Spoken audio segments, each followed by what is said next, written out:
Hello and welcome to Agents of Nonprofit. My name is Alexander Lapa, and I'm here to speak with everyday superheroes helping nonprofits using technology. Today, I'm joined by Geng Wang to talk about Civic Champs, a volunteering CRM. Geng, welcome to the show. Thanks, Alex. It's great to be here.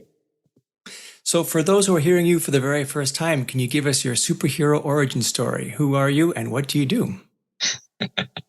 I don't know about superhero, but yeah, so my name is Geng Wang. I'm the CEO and co-founder here at Civic Champs. And my origin story, this is my third startup company. My prior to one was called Rent Jungle. It's an apartment search engine. We launched out of Pittsburgh. We wanted to be the Google for apartment search. The second company was called Community Elf. It's now been rebranded and after we sold it, but it provided social media management for a range of businesses and brands. We had really interesting technology that surfaced very niche content for particular demographics or audiences. And so we were really lucky. We were able to sell both companies, one in 2014, the other in 2017.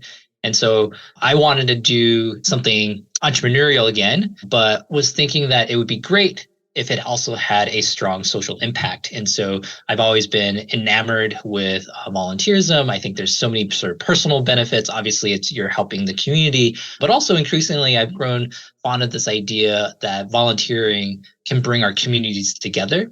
It's rare that a person doesn't want their community to have housing for everyone, right? Having the ability to provide food to everyone in the community, right? Those are all causes that we can all align against, and volunteering helps because you're bringing people across the political, social spectrum, economic spectrum to sort of rub shoulders next to each other to help these great causes. Yeah, totally. I think helping your community is a great way to give back once you get to a certain point in life when you are able to pay your bills and you have a bit extra time, extra capacity, extra knowledge even to be able to share that. I'm curious to know, how did you come up with the name Civic Champs? What was the origin of that story? Well, part of it is this idea around sort of civic engagement, right? And so we thought that was a good fit. Honestly, right, I think this is true for a lot of names. It's what's available from a domain name standpoint, right? So you have to buy the website, and Civic Champs was available. I think we had considered, if I think back, something like Civic Heroes as well, but that was already taken. But we've really grown to love, Civic Champs as a brand. I think it really communicates what we do, and I think we're lucky that that domain was still available when we were searching. It is very difficult these days to find. You get very, very creative with the names, and luckily they'll keep on opening up new domains. But the .com is the gold standard, let's call it. Right, right. So let's talk about then the main features of this, because it's not just a CRM, right? There's more. It's more based on the volunteering side. So let's talk about maybe the main key elements of what it provides, and then we can deep dive in each one of them. So let's talk about volunteering. So let's talk about what does the volunteering module do? So focus on serving the volunteer manager, right? Or the volunteer coordinator. That's our primary audience that we optimize Civic Champs for.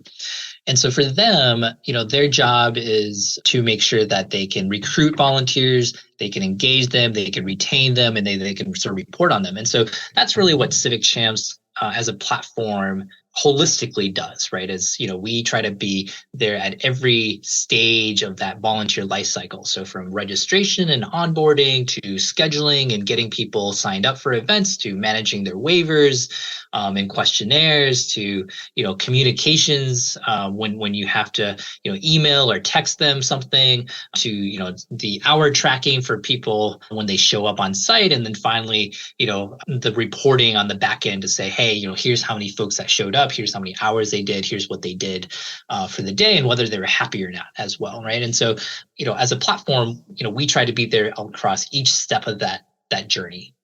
When you say it's mostly for the volunteer manager, so I imagine because it's of course for nonprofits, it must be the UI has to be really simple, really easy to use, and yet fully featured. How did you find that balance between bringing all these features to the table, yet at the same time keeping it simple enough that the volunteer manager can feel like they're in control? Yeah, I mean, that's a design challenge, right? And so, Peter, who leads product for us, does a fantastic job along with his team. A couple things, right, that come to mind. One is at times it doesn't feel like we're doing anything, remarkably unique or extraordinary, in that we're often just borrowing concepts and ideas from the for-profit sector, right? And so one of the things that we have that is unique, but is believed to some degree expected by consumers these days, is we have a mobile app that allows you to sign up for things. It allows you to check in. We use big buttons, right, to make sure it's easy for, volunteers of all ages. And we leverage technology like geofencing to really streamline the process, right? And so, for example, Alex, when you show up and you walk towards, your local church and there's a volunteer event there, it'll say, "Hey, Alex, are you here to volunteer today at the, St. James, for food pantry," right? And we can pick that up automatically, right? And it makes it a lot easier for everyone involved. It's from a data standpoint, it's a lot cleaner. So we try to leverage some of the tech that already exists and is relatively mature, really, from other sectors, and sort of apply that for nonprofits to help them get a robust product while keeping it relatively simple to use. Talking about that geofencing, so as that individual walks towards the church and they get that push notification, is it because they've already subscribed in some way to want to get these notifications, or do they already have a relationship with the church? Like, what are the criteria to make sure that that works, as opposed to just spamming the person saying, just because you're close to this Yeah. event over here, maybe you're interested in it? Yeah, you're right. That would be for existing volunteers that have downloaded the app and have, location services turned on, right? So if you're not an existing volunteer and you just, you're new, you'd have to open the app, and then in that case, right, it would just be a single tap check-in, right? And it would say, "Yep," hit the big, we have a big button that says check in, you tap it, and then it says, "Oh, Alex, are you here to volunteer at St. James, food pantry?" And then you say, "Yep, that's true." So we try to make it easy, even if even it's not automatically prompting you. And then, of course, before that's set up, the volunteer manager has that event set up, and it's publishing it to mobile devices as it approaches that geofence. Right. Yep. Okay. I like the idea of borrowing ideas, and I think this is really a principle, or a main UX principle, in that users these days are constantly on other websites, other platforms, other apps, and they get used to the way things are being done on those platforms. So when they come to yours, the idea is not to come up with something revolutionary, something brand new, something they've never seen before. The goal is to be familiar already. Day one of using your app, you're already kind of familiar. Oh, I understand what this will do when I click it. I understand how to get to my profile, my settings. So that is a great factor in having a proper UX. So I'm happy to hear you've done that as well. Mm-hmm.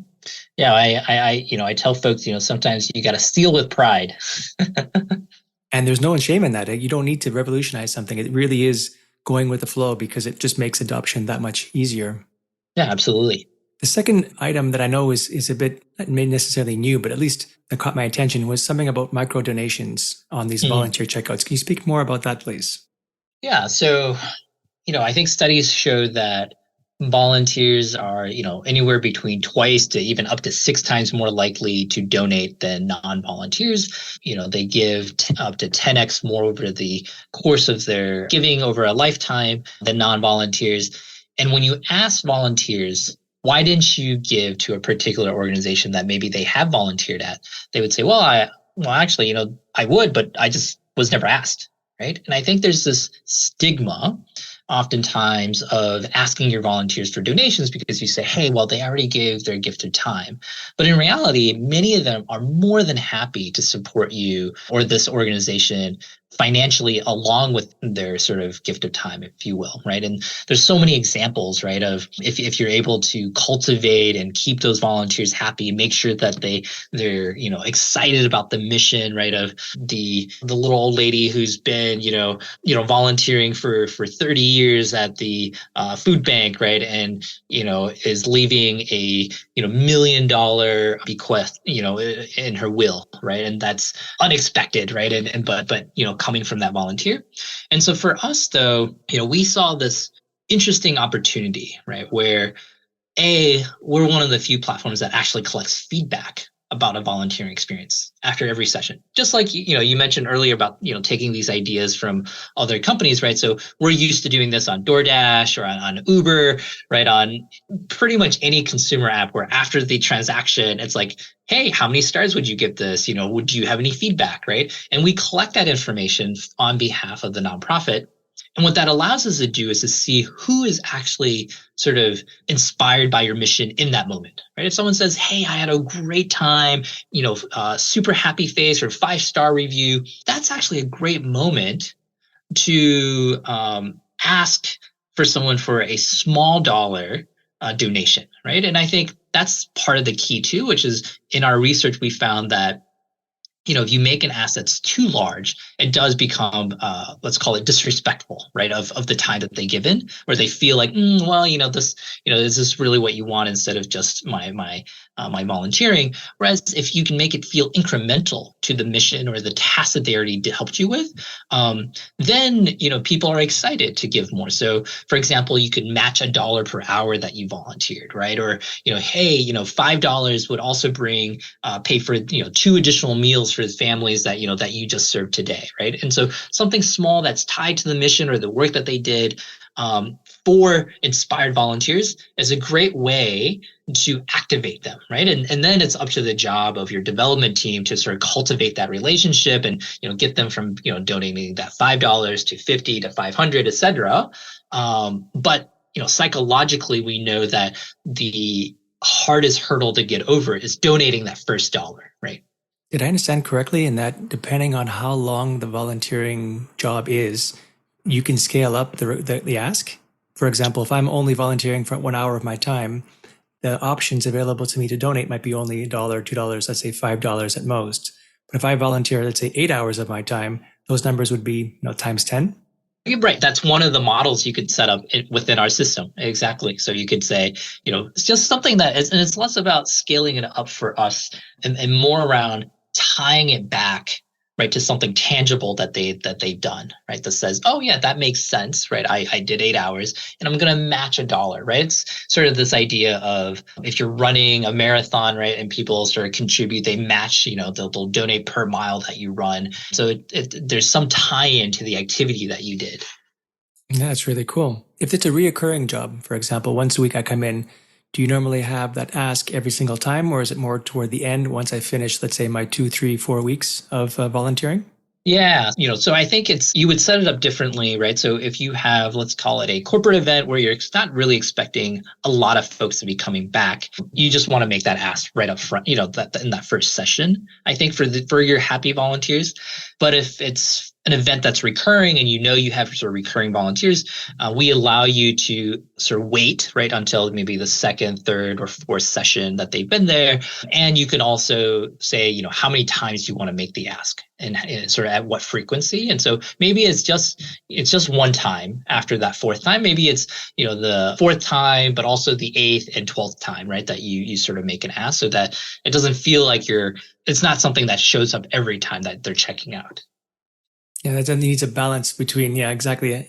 If you're asking every time, it could be a bit pushy. So that makes sense. I'm happy to see that there's that ability to adapt based on what the volunteer job is and how often it happens. Mm-hmm. Moving on then to the third item, which is event management. Can you talk a bit more about that? Sure. We allow for pretty easy event creation online, through our admin dashboard. We walk you through it. There's the little breadcrumbs at the top that says, here's the 8 steps that you need. So you put in your time that or date that you want the event to happen, whether it's recurring or not. You put in the description, the contact person, what the location is, and we sort of walk you through every step of that. You can upload, questionnaires and waivers as one of the steps, for example. And then it's published so people can sign up for that event on your online calendar or on the mobile app, of course, right? And so as people, go to your website, you can have them sign up there, or they can download the Civic Champs app and sign up on the app itself. And what kind of events can you offer? For example, a common one I see for nonprofits is an auction. where not only are you signing up to the event itself, but you might be assigned a table, you might have, donations you might want to give or auction bids you want to make. Can the app do that? So we focus primarily on volunteering, right? And so for an auction, we would take care of the volunteer side of it. And so certainly if you have a volunteer option to, man a specific table, that they can select that opportunity, maybe even like which specific table that they're interested in volunteering at. But we wouldn't do sort of the bid management or anything like that, right? You would want to use a more specific software for managing auctions in that case. Okay, so this is more of like an event like a food drive or a bake sale or something like that, where you need volunteers to participate and help you manage the event. Correct. It could be, yeah, it could be like a 5K run where you have a lot of volunteers. It could be, maybe a habitat build where you have volunteers coming out to help. You could even, have, multiple sites, for example, for this, the same event. And so, a film festival with, 4 or 5 theaters, we could support something like that too. Some of these events require certain skills from the volunteers. Are you able to Mhm. request and have a criteria, or can the volunteer indicate what are their skills? Sure. Yeah. So when people register, they can indicate what skills they have through like a questionnaire. You can approve or, sort of manage the onboarding process with us. The other thing you can do is we have what we call sort of group management. And so you could put certain volunteers in different groups. And so you might have your drivers, right? That's a common sort of skilled volunteer group that you might have. So only my drivers can see and sign up for particular events, right? Because they're specifically for them. Or if you're a museum and you say, "Hey, I have my docents, and I only want docents to sign up for a specific event, right, or a specific role," we can allow that to happen as well. That's really cool. Let's move on then to the third one or the fourth one. Yeah, the fourth one called reporting, because obviously reporting is a big part of any kind of system. I'm curious to know, what kind of reporting do you offer your volunteer managers? So we try to keep things simple, but sort of powerful, if you will. So on the reporting side, you can do a number of things. So one, the simplest thing is you can always export all the data, right? Whether that's for an event, whether that's across a whole database, whether that's all the activities that have occurred. And so that's one way people can do reporting is they say, hey, I just want to play around with this in Excel or Google Sheets. But on the platform itself, we have summary data for administrators for all the sort of the main things that they care about, the number of volunteers you have, the number of hours they've done, and you can sort and select different date ranges, right? So if you want to see it for last year, last quarter, and often those are the types of report that you're running most often, right? And then from there, we have really powerful filtering tools that allow you to filter by group, by name, by email, by number of hours, right? So you could say, hey, show me everyone that's done more than 50 hours in the past year, right? Because I want to provide, I want to nominate them for maybe a particular award, or maybe the presidential award, right? For example. And so that's sort of our approach to reporting, right? Is making sure you get your most basic data as quickly as you can, right? It's just right there, visible on the dashboard, and then allowing you to then drill in and deep dive and filter as you need to. So to create new reports, usually you recommend exporting it to, like you said, Excel or to Google Sheets. It sounds like you have some pre-baked templates that you're able to apply filters for, but you're not really able to create new filters on the platform, new reports rather on the platform. Well, no, you can create new reports, right? So like the filter, you can update or change however you'd like to get the data to where you need it to be, right? Okay. Any other features before we move on to the next topic? I think I covered most of them, but is anything else that you wanted to add before we move on to the next section? I think we covered most of it. We have a kiosk mode as well that's pretty popular. So for checking in, checking out, people can launch that on an iPad or a laptop for people to use. So, and then the other thing, I think is pretty unique is on our mobile app, we also have special features for administrators. And so you can check in volunteers, you can see who's showing up for different events, you can contact them, message them all through the mobile. And that's helpful for a number of reasons. One is, let's say your Wi-Fi goes down, even when you're at the office, you're going to have access to your phone and sort of cellular data. And the other is, there's a lot of volunteering that actually happens out in the field, right? And so you might be on a bus, right, that's taking food somewhere. Maybe you're, we work with a lot of habitats again. So maybe you're on site doing construction and that there's not really a Wi-Fi. Or it could be that you're at home for the day, right? And you're sort of working remotely, but you want to still engage and manage things, and for whatever reason, maybe your phone is more accessible than your laptop or desktop. You can sort of engage and manage folks through the phone. That's a curious question. Does the mobile phone support offline mode?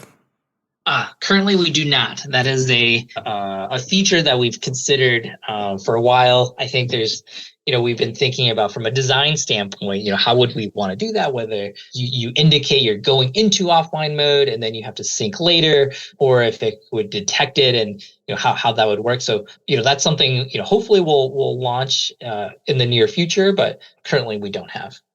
And then you mentioned a kiosk, which is a great idea.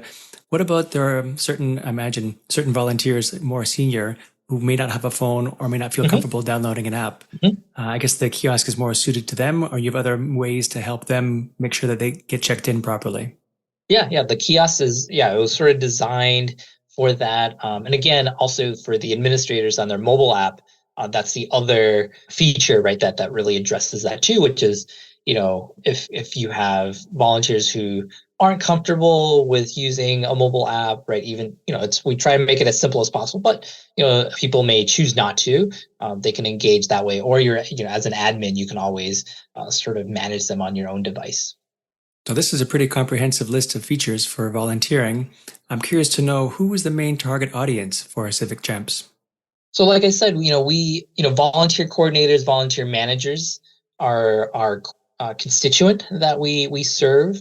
The types of organizations, right? These are probably folks who have lots of volunteers, depend on volunteers to support their mission. So we serve lots of food pantries, lots of animal shelters, education organizations, after school programs, habitats, maybe thrift stores, right? So museums, for example, those are the folks that we typically serve.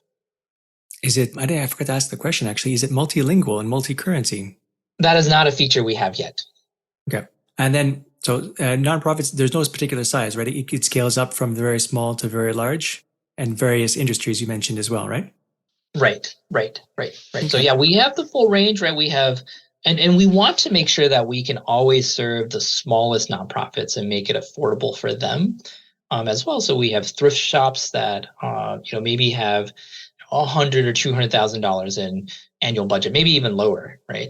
And then we have, including as small as all volunteer run organizations, or just one executive director, founder director organizations that, find the time savings that we provide them to be very helpful, all the way up to, folks that have 60, 70, 80, paid staff, dozens of programs across the board, right? So yeah, we sort of range, have a pretty wide range of the size of organizations that we serve. I'm getting the impression that it's more or less plug and play. So I'm curious to know, is there a need, or do you offer any kind of professional services? If a nonprofit, for example, wanted to do more hand-holding, they didn't want to get their hands too dirty with the technical details, they wanted you to take over, is that something you can offer? Yeah, so we take a lot of pride in our customer success. I think that's a legacy from, when we first launched. Obviously, as we've added more features, part of it is making sure that our audience knows the features exist, right? I think it's intuitive and easy to use, but sometimes people just aren't quite aware, especially as we add new ones. And so we'll do re-onboarding and retraining for folks just to say, hey, did you know, we just added, for example, we're releasing document upload here the next month. And so we'll make a big announcement, but there'll be folks that, maybe miss our announcement and will want to provide some hand holding to get them up and running with that new feature. And so, I would say we try to do onboarding for every organization that signs up, even if they sign up online and sort of pay by credit card. We still reach out and say, hey, and offer that help And then on sort of decreasing cadence, if you will, right? So you typically will check in sort of at the 1 week mark, the 2 week mark, the 1 month, 2 month, 3 month, and then quarterly after to make sure that everything is going well. And then, I mean, that quarterly is a type of support, right? So you're constantly making sure that the nonprofit is well supported, that they're able to do what they need to do. Anything Mm-hmm. else that you guys kind of manage for them or check back on to make sure that things are progressing well? Well, for certain folks, as they're, for the larger organizations, if they need data cleaning and sort of help with the upload of their initial list of volunteers, we can, we charge extra for that, but that's something that we can also do as well. And then how often do you update the platform? Is it something that happens every year, every quarter, Every 2 weeks. every 2 weeks? Wow. Yeah, I mean, I would say, yeah, our normal release cycle is 2 weeks. Sometimes we might skip a cycle just if there's not if we're sort of working on larger product features or things where, it doesn't make sense. But typically you'll see something new, every 2 weeks, at the longest every month, right? You'll have something new and different that's better, right? Sometimes people get concerned that updates can be pushed upon them and that they might break something that's already working, already existing. Do you have any kind of backwards compatibility that you go through to make sure that, everything that's added is not going to impact something that already exists? Yeah, so we have dedicated quality assurance that tests everything, and we try to test it across devices, across platforms. Are there times that we miss something? Absolutely, right? I don't think you can, and sometimes it's not even our fault, which can be frustrating, right? Which is when, iOS or Android decides to stop supporting something, right? We might not even have made a change, and maybe they're no longer supporting a certain version of their operating system anymore, and now we have to make sure that those users are still supported in some way. But we do robust testing across the board to make sure that there's backward compatibility. And if a nonprofit was considering using your app, what would be some considerations that they should keep in mind before making a buying decision? If you're thinking about using Civic Champs, I presume you're also thinking about other options as well, right? And so as you're evaluating different options, my thought is, do you think your volunteers would actually use the system, or you would actually use the system? Like it's no good, right? And certainly, we don't feel any better if someone pays us but never actually, launches or adopts the system, right? That's no good for anyone. And so, as you're looking at different systems, that would be my first advice, is just make sure that you're excited about actually using and using pretty quickly. In part because, and that quickly part is there's a decent amount of turnover within these roles, right? For volunteer manager, volunteer coordinator.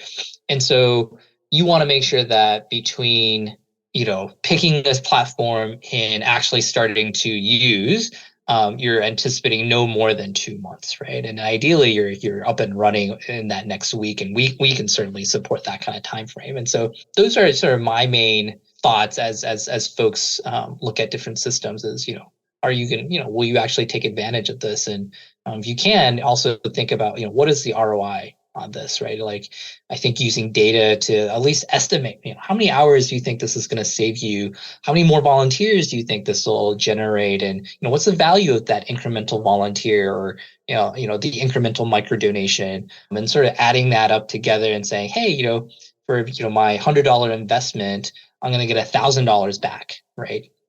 And that's a great return, and I'm willing to invest in that. To help the volunteer manager make a decision, do you guys offer some kind of trial, low cost for the first month, let's say? So we currently don't have a sort of free trial. We do, however, have a TechSoup promotion that just went live, I think 2 or 3 weeks ago, and that offers a really fantastic discount for folks. And so, if you find Civic Chance through TechSoup, especially if you're under $1 million in operating budget, for your annual contracts of 1, 2, or 3 years, you can get 6, 9, or 12 months free, right? Which is our hope is that, that's sort of we're a benefit corporation, so we're always looking for ways to support the sector if we can. I was fortunate enough to actually have Ellie from TechSoup join us on the podcast a few weeks back. So, as Oh, a reminder excellent. to those that don't know it, TechSoup is a fantastic platform built for nonprofits to help them get group discounts. So, think of a Groupon for nonprofits, and it's everything from Windows, Office, and apparently Civic Champs too. Yep. Yep. The impression I'm also getting is that it could be used as a volunteering CRM, but it's not really a pure CRM in the sense of the Salesforces of the world kind of thing. So, Mhm. do you find most nonprofits use it in conjunction with another CRM, or does that end up being their main CRM? And if it's not the main CRM, then what CRMs have you seen them connected to, or what integrations do you offer to other CRMs? I would say the vast majority of folks have a donor CRM before they adopt a Civic Champs, right? And so, maybe that's, the 90%. I think maybe there's a relatively small percentage of folks who have adopted us first before they have a donor management platform. And those are probably organizations that are really, really dependent on volunteers, right? And where volunteer management is, as an even higher priority than maybe their donor management side, and maybe their funding comes from a lot of grants, so they don't have to manage the donor side as closely, right? That said, I would say at least 90% of folks that are on Civic Champs have some sort of donor CRM that they're using, and that generally serves as their primary database. And so we have direct integrations with Razor's Edge NXT, and just really beautiful constituent tiles that get created. Through that integration, you have the ability to see within NXT, the last time somebody volunteered, what activities they like to do, and we present it in sort of a graphical form on those tiles, so it's easy to read. You can see all the events that they've ever been to, and sort of there's a deep link to come back to Civic Champs to actually see their profile if you want to dive in more. And those integrations are great because you can sort of one click over to sync all of your existing volunteers into our system. Every new volunteers that gets added to Civic Champs gets added to your donor CRM, and their biographical data like email and phone number and address gets synced over automatically as well. And then we also do that with our friends at Salsa Labs, and we're working, to hopefully do this with more organizations. We've been talking with folks like at Little Green Light and Bloomerang and some other folks, right? So our goal is really to provide this integration sort of solution across all of the major CRMs if we can. And then if we don't have an integration, we do support sort of saving down your constituent ID from your donor CRM. So let's say Salesforce ID, so that if you're doing an import or export, we can make sure that there's no duplicates, right? And that our accounts are synced correctly. For the CRMs that you don't yet connect to, is there an API that they can leverage, or is it just exporting, importing files? Today, it's just exporting and importing files. We do have APIs. They're just not, we don't open them up right now. Is that a plan for the near future by any chance? Yeah, it is. It is, of course, right? We just have to make sure, we have to see where on the priority list, something like that lands. There's so much we want to do, right? And, one of the features that we're most excited about launching this year, probably about in the summer, is, in-app messaging, so group messages or one-on-one. And so you can imagine, we're building this out initially for Big Brothers Big Sisters, and so if you're a group of bigs, right, you could say, hey, I'm taking my little out to the park, who else wants to join today, right? So really powerful way to now deepen your engagement with these volunteers. And so that's something that would come out ahead of sort of the API access, but certainly something that we've considered. And probably what we would do is look at something like a Zapier and allow people to access this through that once we get there. I'm curious to know if you work with partners, or is it basically not a one person shop, but a one group shop, or do you have like partners or affiliations that help your platform? Well, we think about TechSoup, for example, as a partner for sure. But we actually have a whole partners page on the website, and so we've been fortunate to meet other like-minded sort of social impact technology companies, and we the ones that we really love, right? We partner with, and sometimes you could even get a discount through Civic Champs if you sign up for their services, right? I think we have some deals with folks like Instrumental, which provides grant management for folks, right? We have partnerships with a company called Yearly that provides digital annual reports, right? And so those are some of the ones that come to mind immediately. But yeah, we love working with partners. I think if the goal is to help the nonprofit sector, we can do that best by doing it collaboratively. I totally agree. And then I'm saving the last question, or the biggest question for last, rather. What does pricing look like? Sure. We don't hide pricing. You can go on the website. You could look at pricing. It basically, we charge within sort of buckets of active annual volunteers. So 0 to 50, 50 to 100, et cetera. You can have unlimited number of sort of historical inactive volunteers stored on our system. And so we just look at your last 12 months, how many of your volunteers were actually engaged and active. And that's sort of, where you fall in your price tier. On the website, right, it starts at sort of the lowest tier is $49 per month, or $588 for the year. That gets you an extra 13th month for free. But even better, obviously, we already shared that we have a TechSoup deal. And so if you're under $1 million in operating budget, it's 6, 9, and 12 months off or free. If you sign up for a 1 or 2 or 3 year contract with us. And then if you're larger than $1 million in operating budget, right, we provide between 10 to 20% discount through TechSoup as well. Aside from the group type of activities, what does the future look like for Civic Champs? Where would you, or what do you have planned for the near future, if you can share that information? Or where would you like to see, let's say, maybe it's a better question, where would you like to see the app or the platform in a couple of years from now? Sure. So we talked about integrations. I think that's a big focus and priority for us, because increasingly we find that people want to select best in class solutions, right? You sort of want the best volunteer management, you want the best donor management tool for you, and that could be and there may not be a best all around, right? But certainly maybe the best for you. And our goal is to make that integration feel like it's really almost one platform, right? You're not really having to toggle between them, and it feels really seamless, right? I think that's a big focus for us, is how do we do that.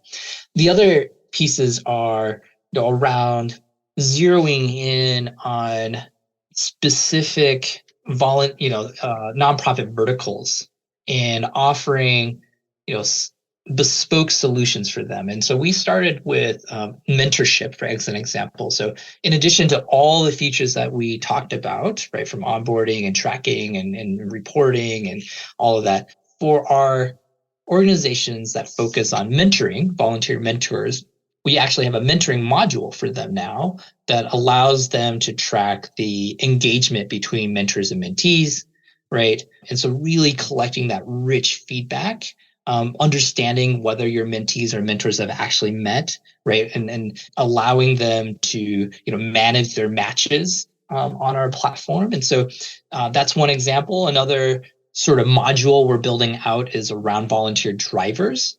And so again, right, you can have all this onboarding piece already built in, but the next step is to say, okay, well, for this volunteering job, yes, we could just say, show up at this location and we'll let you know what route or, where you want to go with to either pick up a person, or maybe to pick up an item, or to drop off food.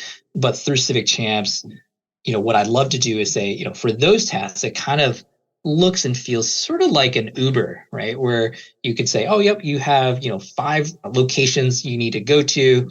Here's all the addresses, right? And as you get to them, right, notifications get sent out. There's tracking for the volunteer manager. And so really building these bespoke solutions for specific verticals that are able to, again, help the volunteer manager and volunteer coordinator do their jobs even better, right? And then sort of this more integrated solution. Well, I love it. I'm happy to hear that there's a plethora of new features that are coming down the pipeline. So thank you very much for sharing that with me. Yeah, absolutely. Absolutely, Alex. Thanks for having me. Yeah, Gunn, this has been great. So where can people find more about the app, the website, any other material online that they can get to or to find a way to get in touch with you? Sure. Yeah, the website is civicchamps.com. So CIVIC, and then champs, CHAMPS.com. Right. So that's civicchamps.com. My email is my first name, GENG at civicchamps.com. And so if folks want to reach out directly, they, happy to do, sort of engage there too. Gunn, thank you so much for joining me today. Absolutely. Thanks, Alex. Thanks for having me. All right, that's it for today. I'm Alexander Lapa, and I hope you join me again in the next Agents of Nonprofit.